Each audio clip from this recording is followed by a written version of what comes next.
grandmother, Libby, a woman widowed at 33 with 4 kids and 1 more on the way, who had been through so much, and yet each time it seemed like the world was going to hell in a handbasket, you would look over at Libby, and she'd be there praying her rosary, kind of saying it was all going to be okay. I'm not sure about you, but triumphant confidence doesn't come into my life all that often.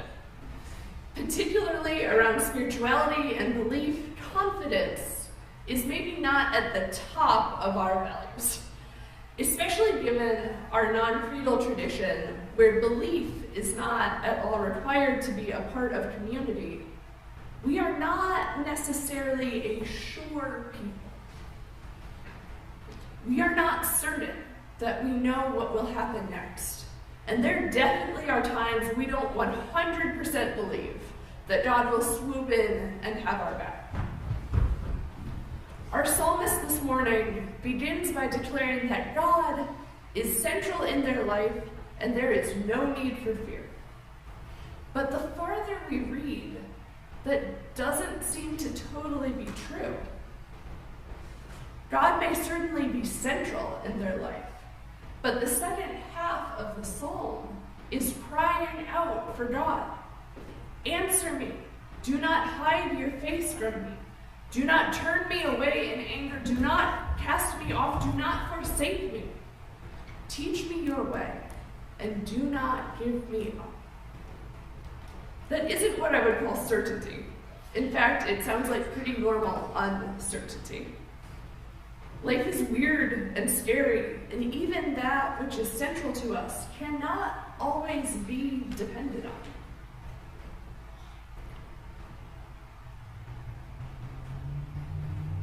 Another thing that I learned about Psalms this month is that they're actually sorted into genres, which makes sense if you look in either our red or gray hymnals.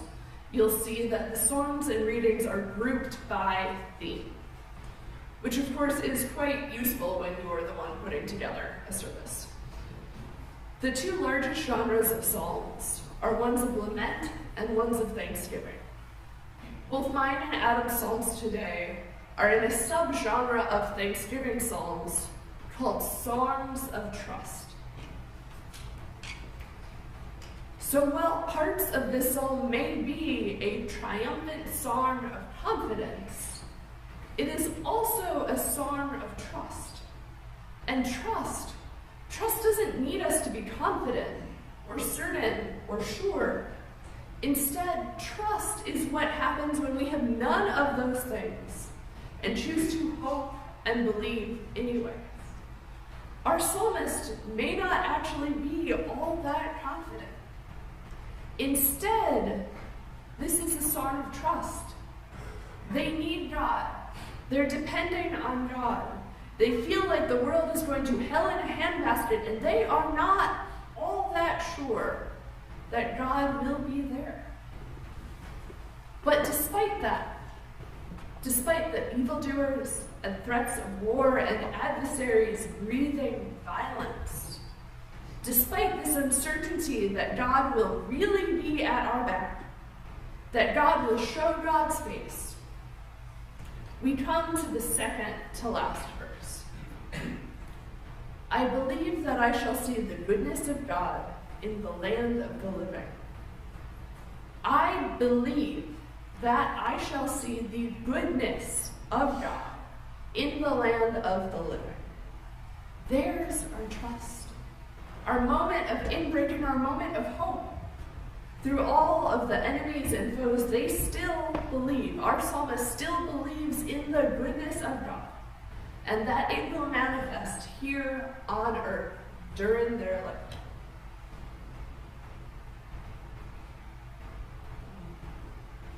A few weeks ago, Adam preached on universalism.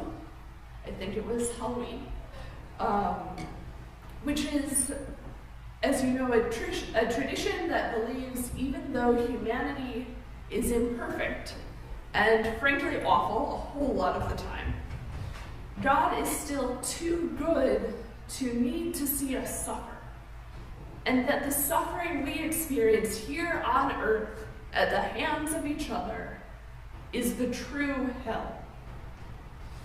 One of our readings that week came from Henry Clay Ledyard. He tells us the most important mission of universalism still awaits fulfillment. A fight which shall continue until the real actual hells before our very eyes are destroyed. The most important mission, a fight until the real actual hells here on earth are destroyed. The Universalists believed that every single person held the potential for evil or moral depravity within them. And yet there still was hope. We do not need the psalmist's triumphant confidence. A quiet trust is enough. For we know that even within triumph, there still is fear. Even in confidence, there is still uncertainty. But the Universalists found something to be sure in. The psalmist found something to be sure in. We may not be a sure people, but we can still find something to be sure in through all our adversities and all our fears. So, it's Thanksgiving Sunday. Were you all grateful for the snow this week? At least it helped our new banner look seasonal. I actually wasn't, perhaps not surprisingly, all that grateful. I walked out of pub theology at Shoppers World at a little bit after 8:45 on Thursday night to find a couple inches already on the ground. And as I drove home, and some of you also drove home at the same time, I know, it was clear that the plowing and the sanding hadn't quite started yet. And it was also clear that all of us on the road were a little bit rusty with our winter driving skills. There's nothing too bad, just the usual nervous driver things. There were, for example, a lot of people who forgot to brush off the back windows of their cars, which then freaked them out when they started driving, and they made sudden, slow motion lane changes right in front of other people who also didn't know what they were doing. So I wasn't exactly thrilled with the beginning of my 48th year of snowy winters. But I got home okay. And the whole thing, the whole early snowstorm thing, made me think about a storm from my past, a specific storm. That even though snow isn't always my favorite thing, was just the right thing at the right time. Now, not too long before I moved to Natick, I was living in northern Maine, serving my first settlement, which consisted of 2 churches, both historically Universalist. And while I don't remember the date of this storm, I do remember that it started on a Saturday in November or December, and that the year was 2001. Now, one of those churches had just survived the worst annual startup ever, where strains in congregational life, and yes, some of you know this story, I'm giving the short version, don't worry, where strains in congregational life had resulted in a physical altercation, a fight on opening Sunday that had spilled out onto the front lawn. Now, in fact, it wasn't just us. There must have been something in the air that weekend, because on the same Sunday at a nearby church, someone actually tried to poison the coffee. So we were feeling pretty good. And then, 2 days later, it was September 11th. The September 11th. So at the point of this November or December storm, September may have technically been behind us, but we were living with its echoes. Everyone was running around, either halting or generating crises, getting into arguments or talking about the arguments they had just gotten into. Emotions were high in my church. Feelings were raw. And as a pastor, I was, of course, in the middle of all of it. The troubles adding to my schedule of normal duties, witnessing the regular passages of life. Now, I had also just become a dad for the second time that spring, which was great, but a little tiring. I don't think he minds my saying so. So every Sunday loomed before me, and I think before the rest of our congregation, as a great and potentially chaotic unknown. And given the circumstances of that time and that congregation, it was easy to wonder why we would ever want to go to worship with each other in the first place. But fortunately, eventually, the weather helped us out. The snowstorm hit that Saturday afternoon and showed no signs of stopping by the time we went to bed.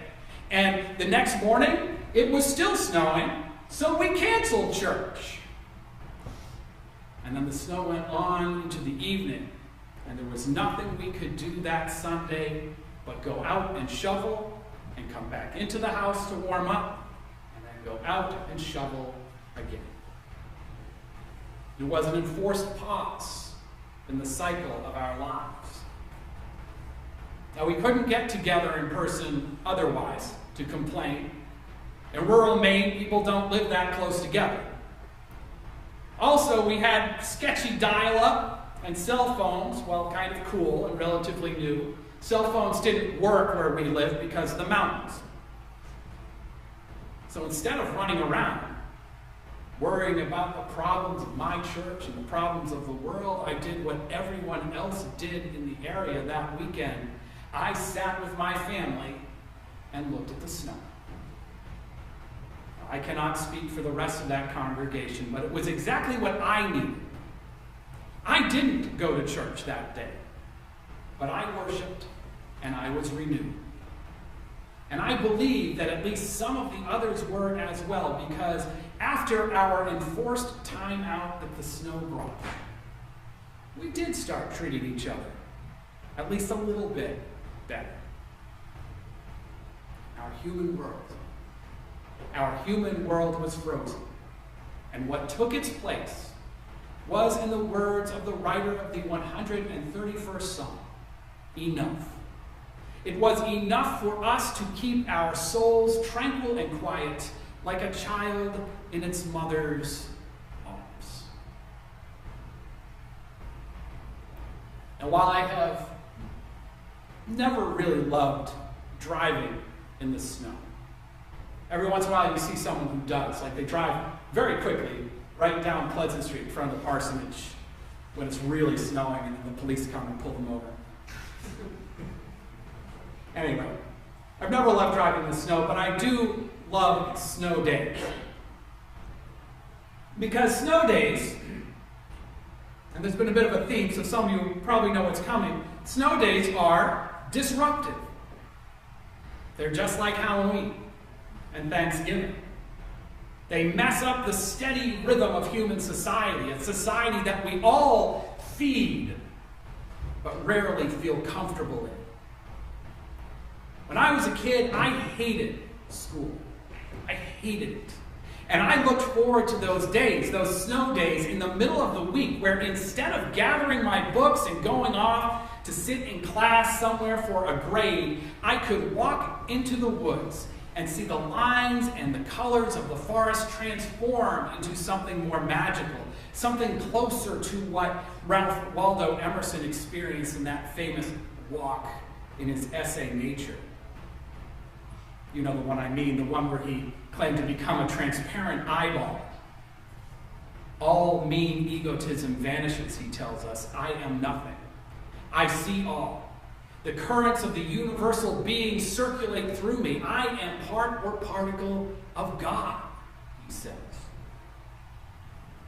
A snow day A disruption is the free gift of a pause, when creation itself randomly adjusts our schedule to give us time.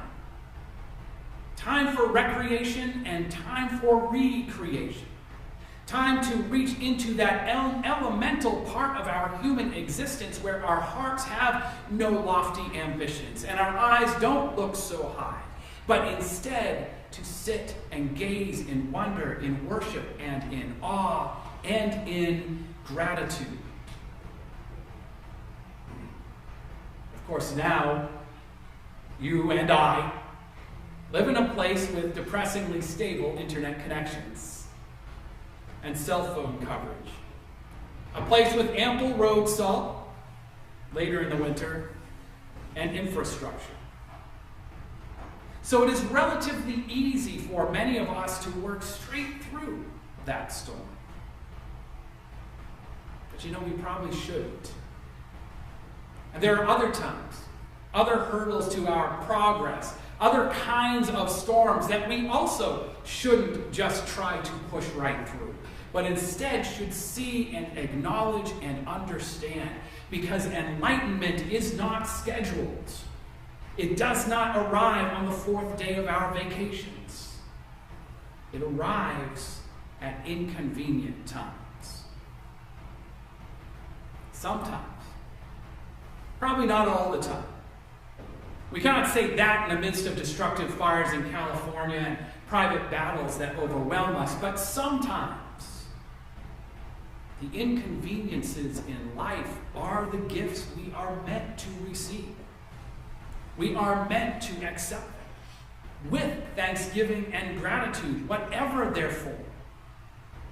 For when we stop running around, worrying about schedules and tasks, goals, and the measure of our worth in the eyes of society, when we stop doing that and sit in the moment that we are in right now, our spirits rise. Our spirits rise and we find our way home. We find our way to peace again. So let's take a moment now, silent prayer and reflection.